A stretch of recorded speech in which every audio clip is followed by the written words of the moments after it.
Hello everyone. उम्मीद करता हूँ कि आप सब खैरियत से होंगे। आज के इस लेक्चर के अंदर हम एसबीआर के एग्ज़ाम सितंबर एंड दिसंबर 2024 की अटैम्प्ट का क्वेश्चन नंबर 3 का पार्ट सी सॉल्व करेंगे। क्वेश्चन नंबर 3 का part C IS40 investment property के स्टैंडर्ड से पर्टेन करता है और 6 मार्क की वेटेज है इस सवाल की, इस पार्ट की। और ये पार्ट की जो इन्फॉर्मेशन है वो हमारे पास एग्जिबिट 3 में दी हुई है। बेसिकली हमारे पास इस सवाल में कंपनी है सियाल कंपनी, जो कि कंप्यूटर हार्डवेयर मैन्युफैक्चर करती है, साथ साथ सॉफ्टवेयर लाइसेंस भी बाय और सेल करती है, और इनका ईयर एंड 31 दिसंबर 2007 है। एग्जिबिट 3 में हमें लैंड की इंफॉर्मेशन है that outlines the purchase of land originally intended for use as an employ car park. तो कंपनी ने कोई ज़मीन, कोई प्लॉट ऑफ लैंड खरीदा है जो कि कंपनी अपने एम्प्लॉय की कार पार्किंग के लिए इस्तेमाल करना चाह रही थी, जिसकी कोई इन्फॉर्मेशन वगैरह में एग्जिबिट में प्रोवाइडेड होगी। रिक्वायरमेंट में हमें कहता है discuss how the land and its fair value should be accounted for in the year ended 31st December 2007। इस लैंड और इसकी फेयर वैल्यू को हमें कैसे अकाउंट फॉर करना है हमारे ईयर एंड 31 दिसंबर 2007 में, ये हमने डिस्कस करना है, और 6 मार्क की वेटेज है इस पार्ट की। रीड करते हैं एग्जिबिट को। कहता है on 31 December 2007 Sial company acquired land for 10 million। The intention was to turn it into an employee car park. The cost of this land was recorded as property, plant and equipment। तो last year and के दिन, पिछले साल के आखिरी दिन 31 दिसंबर 2006 पे company ने एक $10 million की लैंड परचेज की, इस नियत से कि एम्प्लॉय की कार पार्क के लिए स्पेस इस्तेमाल किया जाएगा, और कंपनी ने इसे as a property, plant and equipment classify कर दिया। तो यहाँ तक तो सही चल रहा है। अगर एक कंपनी कोई इमोल प्रॉपर्टी एक्वायर करती है अपने बिजनेस के लिए, अपने एम्प्लॉयज़ के एडमिनिस्ट्रेटिव पर्पसेस वगैरह के लिए इस्तेमाल करने के लिए, तो ये हमारे लिए प्रॉपर्टी, प्लांट एंड इक्विपमेंट है। By 1 September 2007 the land had not been developed into a car park. Many employees had started working from home, meaning that car park was no longer required. So Sial company decided that it would lease this land instead. अच्छा, फिर current year में 1 September 2007 में अभी तक हमने इस land पे car park develop नहीं किया, और हमारे जो एम्प्लॉयज़ है वो वर्क फ्रॉम होम, उन्होंने ऑनलाइन काम करना स्टार्ट कर दिया है, तो अब हमें कार पार्क की ज़रूरत भी नहीं है। तो कंपनी ने सोचा कि हम इस लैंड को लीज आउट कर देंगे, किसी को रेंट पे दे देंगे। ऑब्वियसली यहाँ पर अगर लैंड के हवाले से हमारे यूज़ में चेंज आ रहा है, हमारे यूज़ करने के डिसीजन में चेंज आ रहा है, तो अब हम इसे IS16 से क्लासीफाई करके, रिक्लासीफाई करके IS40 इन्वेस्टमेंट प्रॉपर्टी में ले जाएंगे। आगे बढ़ते हैं, क्या है कहता है company classified the land as investment property. अच्छा, इन्होंने भी ठीक किया कि इन्होंने इन्वेस्टमेंट प्रॉपर्टी में क्लासिफाई कर दिया। And measure it at the original cost of $10 million। Sial company wish to use fair value model in IS40 investment property. However, as at 1 September 2007 Sial company believed that it was impossible to measure the fair value of the land due to legal complications concerning public access. A nearby plot of land of very similar size and with similar legal complications sold in September 2007 for $11 million। अच्छा देखिए, जैसे ही इस land के use का decision change हुआ तो company ने भी इसे इन्वेस्टमेंट प्रॉपर्टी में क्लासिफाई कर दिया, बिल्कुल सही किया। लेकिन कंपनी ने इसे $10 million की ओरिजिनल कॉस्ट पे क्लासिफाई किया। Property, plant and equipment credit कर दिया होगा, इन्वेस्टमेंट प्रॉपर्टी डेबिट कर दिया होगा। कंपनी IS40 में फेयर वैल्यू मॉडल फॉलो करना चाहती है, लेकिन कंपनी कह रही है कि 1 सितंबर 2007 पे जब हमने इसे क्लासिफाई किया तो फेयर वैल्यू डिटरमाइन करना इम्पॉसिबल है, क्योंकि यहाँ पर कुछ लीगल कॉम्प्लिकेशंस वगैरह है पब्लिक एक्सेस की वजह से। लेकिन फिर आगे ये भी कह रहा है कि करीब में ही एक और प्लॉट जिसका साइज भी सिमिलर है, जिसमें सिमिलर लीगल कॉम्प्लिकेशंस हैं, वो $11 million का सेल हुआ है। देखिए, IS40 हमें इस बात की इजाज़त देता है कि अगर आप IS40 में फेयर वैल्यू मॉडल फॉलो कर रहे हैं और रेयर केसेस में, रेयर सर्कमस्टांसिस में किसी प्रॉपर्टी की फेयर वैल्यू डिटर्मिनेबल ना हो, तो फिर आप उस प्रॉपर्टी पे स्पेसिफिकली कॉस्ट मॉडल फॉलो कर सकते हैं। IS40 इस बात की इजाज़त देता है। लेकिन यहाँ पर अपेरेंटली सवाल की इन्फॉर्मेशन से ऐसा नहीं लग रहा। देखो, कुछ अर्से पहले ही, तकरीबन 9 महीने पहले ही हमने ये प्रॉपर्टी बाई की है $10 million की। तो जब 9 महीने पहले हमने प्रॉपर्टी बाई की तब भी तो इसकी वैल्यू डिटरमाइन की होगी ना। और फिर नियर बाय एरिया में सिमिलर प्लॉट, सिमिलर साइज का सेल हुआ $11 million का। तो अगर हम IFRS 13 के standard, fair value measurement standard के लेवल 2, लेवल 3 के इनपुट्स देखें, तो हम मार्केट ऑब्जर्वेबल प्राइस देखते हैं ना कि सिमिलर एसेट मार्केट में कितने का सेल हो रहा है, और उसकी बेसिस पे फेयर वैल्यू स्टैब्लिश करते हैं।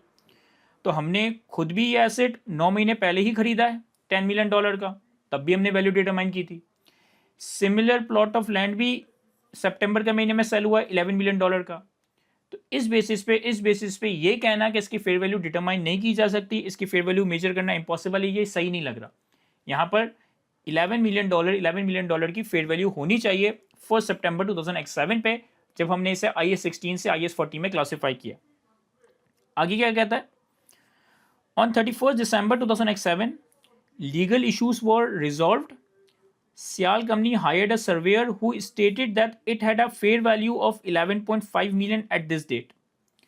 Company calculated the fair value gain of 1.5 million as a difference between the 10 million purchase cost and fair value of 11.5, and this gain was recorded in the statement of profit and loss. In the statement of profit and loss. तो apparently basically गड़बड़ यहाँ पर हो रही है कि पहले तो हम ये कहेंगे कि जब आपने रिक्लासीफाई किया IFRS 13 के लेवल 2 और लेवल 3 इनपुट के हिसाब से इसकी फेयर वैल्यू डिटर्मिनेबल है, तो इसे हमने 11 मिलियन पे क्लासीफाई करना चाहिए था। अच्छा देखिए, IAS 40 में क्या होता है कि अगर आप IAS 40 में फेयर वैल्यू मॉडल फॉलो कर रहे हो और आप IAS 16 से एसेट को उठाकर IAS 40 में ला रहे हो, तो पहले आप IAS 16 में ही रहते हुए उस एसेट की रिवैल्यूएशन करते हो, और रिवैल्यूएशन की वही ट्रीटमेंट होती है जो हमने IAS 16 में पढ़ी है।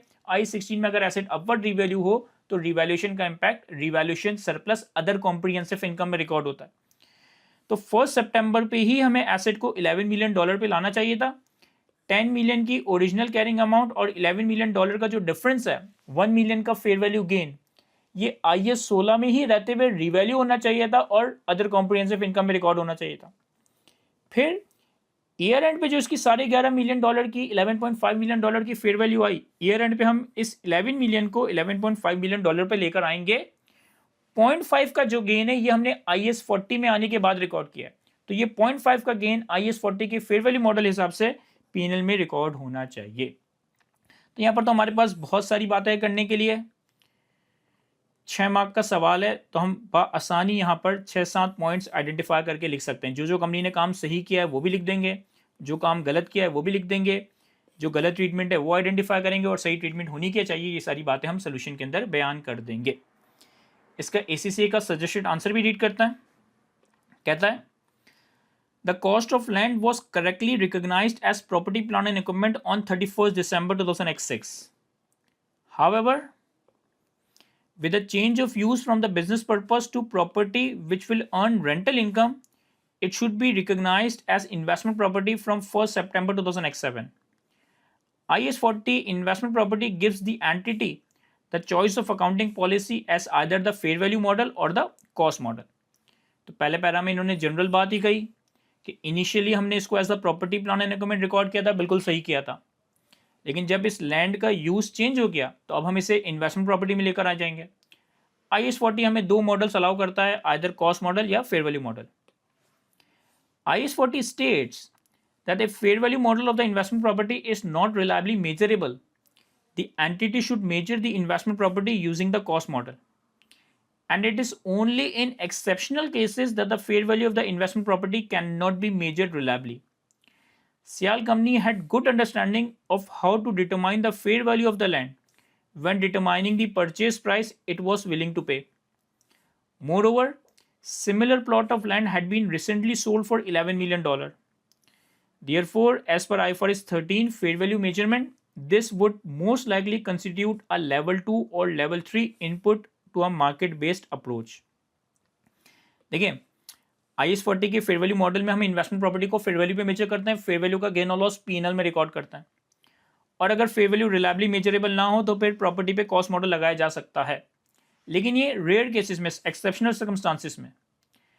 हमारी कंपनी के केस में तो कंपनी फेयर वैल्यू डिटरमाइन कर सकती है, क्योंकि जब परचेज करते वक्त इन्होंने परचेज प्राइस पे की तो वो भी तो डिटरमाइन की, और सितंबर के महीने में सिमिलर प्लॉट भी $11 मिलियन का सेल हुआ है, तो ये तो IFRS 13 के level 2 level 3 market based approach के तहत हमारे पास फेयर वैल्यू अवेलेबल है।